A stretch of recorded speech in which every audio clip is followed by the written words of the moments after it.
Jay here, Stretford, Paddock. That's Andy Tate. Wigan Athletic 0, Manchester United 2. The Reds are through to the next round of the FA Cup. Andy, not the most memorable game, but what did you make of it? Let's say the Cup brings out the best in teams and it brings out the worst. And I think United did enough in a controlled environment. And they got the job done with a dominant first half. I mean, Wigan, like I say, when you get your chances, you got to take them. They had 2 cracking chances after 2 minutes and about half an hour as well, either side of our goal from below. And in the second half, we invited that 20-25 minute spell. I wasn't impressed. We looked so, like I say, United didn't push on, and they held back, and Wigan, they just came into it. And then I thought, like we say, we did enough to the second half just to get over the line, and it was a clear pen. And any commentator saying, "Oh, it wasn't a pen," you know what? Any striker in that situation goes down. I've seen it many a time. Look at Jota last week against Newcastle, threw on goal. Oh, I think I'll go down when I could have put it in the net. So it's a pen. So I don't know what the commentators are coming on, only because it's United. So typical Ellie McCoist. Typical Sam Matt prick. So, you know what I mean? Yes, well, do you feel better after that game than you felt before it? Worse or the same? Do you know what I mean? Like, because going into that game, you think you expect a certain performance from United, you feel like you got it? Or do you feel a little bit like, still something missing, or are you okay with it? Yeah, professional. Just being professional, mate, because like I say, this team, you don't know what you're going to get week in, week out. Now we've got a 7-day break, 1 game a week now. We've got Tottenham, then it's the Premiership break, and so we've got 2 more games in January. Maybe get some injuries back. Play a bit more professional as well. Look, the job's done. This team is not thrilling me, but the chances we are creating, we should have been out of sight first half. And Hoyland, absolutely, mate. Just keep plugging away, lad. It'll turn into goals, and it's like typical commentators having a pop. So it's like any striker, keep plugging away. Any young striker, it'll turn for him. It'll turn for him. And I thought Rashford, hot cold today as well. So what I say, we got the job done.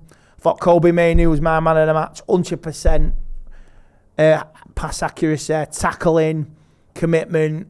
Looking around, he controlled the midfield. A little bit quiet second half, but for me, he was my man of the match, Mainoo. And it just goes, don't sub him because he's tired. I'm not buying that crap again. Yeah, because you were happy with that against Forest, were you? The fact that was it against Forest that he got? Oh yeah, subbed. Yeah. As soon as it was announced, it was like, "What you doing?" And it was proved to be true after the end of the game. No, going forward to the Spurs game. How do you feel about that? Because you look at tonight's performance, the fact that we have only got, I think we've got the Spurs game and then is it just the Newport game and that's it for the rest of the month? Newport or Eastleigh. Or Eastleigh, sorry. No disrespect to Eastleigh, they're still in the competition. Are you going into this game, or do you feel United going into this game with any confidence, the Spurs game that is, or do you still worry because of the reasons you've mentioned? I still worry, mate, because you have to be cautious, like you say. Everyone tries to be optimistic, but Villa, Red Herring, Forest, it's clear as day. Like you say, mate, you take each game as it's time. You take each game at a time now between now and the end of the season. Like, don't get stressed out. Not worth it. Professional players, just do your job.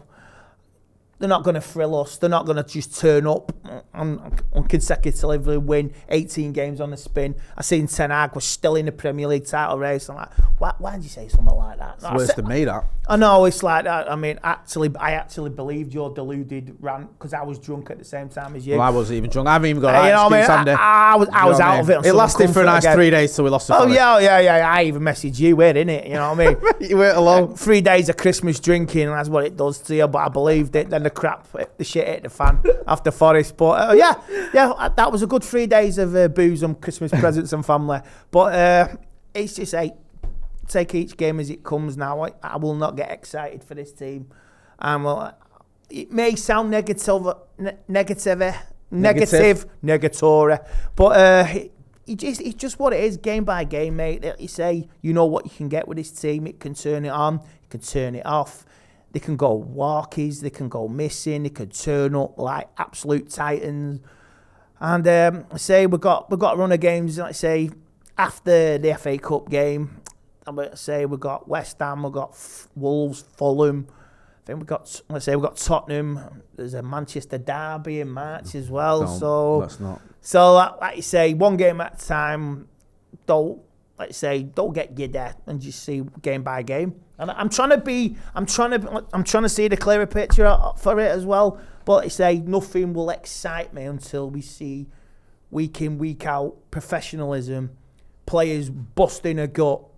Like I say, the youngsters, they put their seniors to shame. They did well tonight. Garnacho, Mainoo, Hoyland, brilliant. But like I say, the rest of them, take a leaf out of their book. I want to ask you about Garnacho because we spoke about him quite a lot, and he's playing a lot of games now, isn't he, for Manchester United? Because at the beginning of the season, I know he started a few games at the beginning of the season, but I think a lot of us expected him to be a sub like he was last season, coming into the side, sort of last 15 minutes, last 20 minutes. But he is starting a lot of football matches, and he seems to be one of those players that, even when things aren't coming off for him, he'll keep going, won't he? And it wasn't quite working for him tonight, but he's still at the bar. He's still running his defenders. He's got bags of confidence, this kid. Bags of confidence, bags of potential, and keep going. And like I say, if you put in the seniors, the older players to shame, and they don't like it, like you say, that's their hard cheddar. And you're getting upstaged by a promising talent who could go on to be the next Argentinian superstar of the next 10 years. I love that.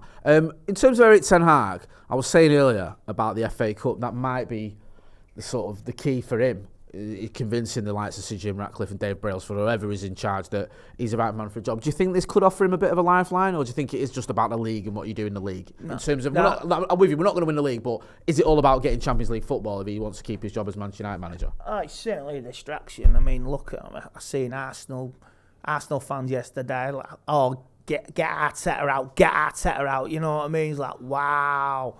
Oh, you were praising him 2 games ago. It's amazing. It's amazing. Worse than United fans, them lot. Yeah. It's amazing how football fans, like I say, can change the mood like the weather and the changing of the guard. So, like you say, you go game by game, and I'm thankful we're still in the FA Cup. And like you say, we've seen the draw. Another big guns going out. The olders are away at Tottenham. So. And it's not an happy hunting ground there for Manchester City. Not, is it? They've got a bit of a patchy record against Spurs. Yeah. So, like you say, you got Chelsea v Aston Villa as well. That's another 2 Premiership sides out. And let's say the draw, like you say, it could open up. If, like you say, once you get through this 4th round, and you see where you go from there. I want to win it. Like you say, very heartbroken last year. Like you say, I want to. Like you say, you get the right draw. We did it all right. All the way through to the Carabao. Like I say, if you're getting the right draw, if you're getting home games or you're getting away game against lesser opposition, no disrespect, and like you say, you take it. And like you say, it was on Sunday. It was like 34 years since we were at Nottingham Forest, and I was 15, and me and my dad were watching it at home. And everyone was against Alex Ferguson, and Mark Robbins pops up. So, like you say, you can't result on the past, but like you say, you draw on the past to try and have a confident future. You draw on the past, so try and have a confident future. Hopefully, Manchester United will have a positive and confident future. Andy, always a pleasure. Go and check out Andy on all your socials. We'll be back with more content coming up, so make sure you are hitting like, share, and subscribe. That's been Andy Tate. I'm Jay Motti. This has been Review Manchester United through to the next round of the FA Cup, and that's what matters. Thanks for watching.